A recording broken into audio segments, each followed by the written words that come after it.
এই পুলিশের ভূমিকা দেখে মনে হইতেছে যে পুলিশ মনে হইতেছে যে একটা অপমৃত্যু রেকর্ড করার জন্য বসে আছে। কারণ এরা খবর নেয় না বলেই লোকগুলা মরে, আর এরা খবর নেয় না বলেই বেনজিররা এত ধনী হয়, এরা খবর নেয় না বলেই মতিউররা এত টাকার মালিক হয়। কারণ এরা তো থাকে কারে কোন জায়গায় বদলি করবে, কারে কোন জায়গায় জায়গা মতো নিজের লোক সেট করলে অনেক টাকার বাণিজ্য হবে, এইসব অভিযোগ এদের বিরুদ্ধে। আমি তো আর আগের ব্যারিস্টার সুমন না, মেম্বার অফ পার্লামেন্ট হিসাবে আপনি না আগের ব্যারিস্টার সুমনকে ফেলে দিলেন। আর আমার নিরাপত্তা তো এখন আমার নিজেরই দিতে হইতেছে।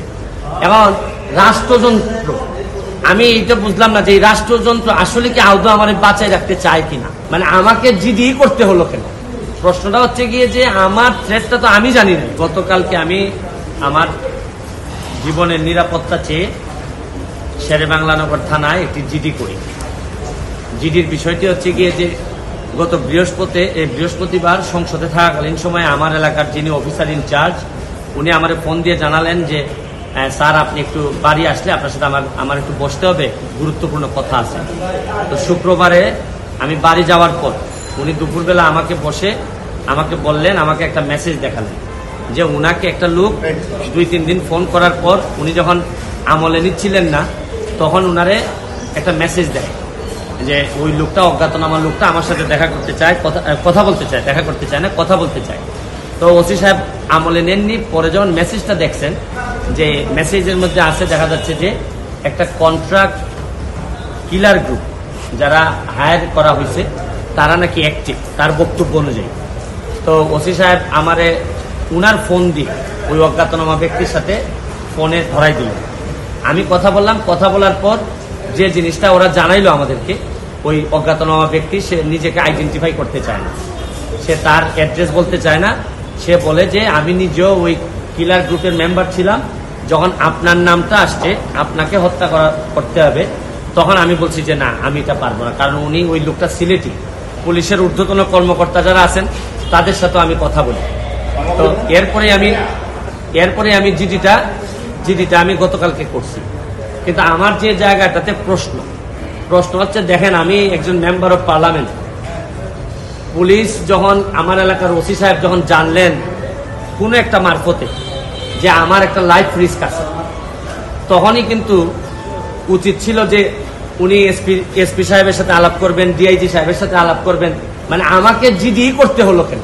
প্রশ্নটা হচ্ছে গিয়ে যে আমার থ্রেটটা তো আমি জানি না, জানছে প্রথমে ওসি সাহেবের পরে এটা এসপি ডিআইজি ওনাদের কাছে যাবে। আর আমার নিরাপত্তা তো এখন আমার নিজেরই দিতে হইতেছে।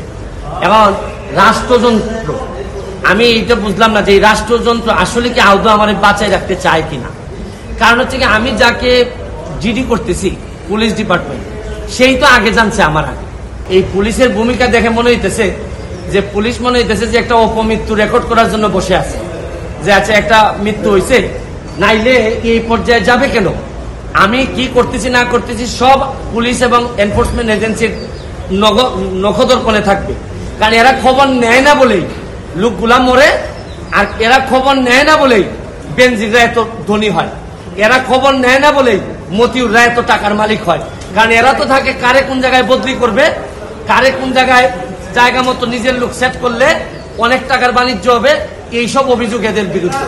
যার কারণে আমার কষ্টটা এখানে, আমার এই মরতে কষ্ট নাই, আমার দুইটা কষ্ট। একটা হচ্ছে মরে গেলে আমার এলাকার মানুষের কি হবে, এটা আমাকে কষ্ট দেয়। আরেকটা হচ্ছে গিয়ে যে এই দেশটা এমন ভাবে মরার জন্য ক্ষেত্র তৈরি করা হয়েছে যে আপনি দেখেন আজকে আমার সকালবেলা আমার মেয়ে আমাকে বলে কি জানেন, কোন দেশে আছি। আমার মেয়ে আমারে বলে তোমাকে নাকি থ্রেট দিছে কে, সে আমেরিকাতে থাকে, বাচ্চা মাত্র বয়স 11। আমি বলছি হ্যাঁ আমি তো গুড ওয়ার্ক করি, এই জন্য ব্যাড পিপুলরা আমারে হুমকি দিছে। সে আমারে বলে there must be a line between good work and stupidity. মানে আমার মেয়ে মনে করে আমি যে গুড ওয়ার্ক করি, আমি যে অন্যায়ের বিরুদ্ধে প্রতিবাদ করি, এগুলো হচ্ছে গিয়ে স্টুপিডিটি। কারণ আমি আর কি জবাব দিব তাই, কারণ সে তো তার মাথার মধ্যে এগুলাই আছে যে বাংলাদেশে যারা ভালো কাজ করে, অন্যায়ের প্রতিবাদ করে, এরা স্টুপিড। কিন্তু আমার মেয়ে অল্প বয়সী মেয়ে, আমি তো বুঝাইতে পারি না যে আমার জন্ম এই দেশে, এই দেশের মানুষের কল্যাণে আমি কাজ করতে চাই। কারণ আমার রক্তের মধ্যে এটা আছে, আমি করবো কি এটা। যে ধরনের প্রোটেকশন, আমি তো আর আগের ব্যারিস্টার সুমন না, মেম্বার অফ পার্লামেন্ট হিসাবে আপনি না আগের ব্যারিস্টার সুমনকে ফেলে দিলেন, কিন্তু মেম্বার অফ পার্লামেন্ট হিসাবে আমার সিকিউরিটির আগেই আমি যে জিডি করা লাগলো এটার জন্য দুঃখ প্রকাশ করতেছি। কেন আমি জিডি করবো?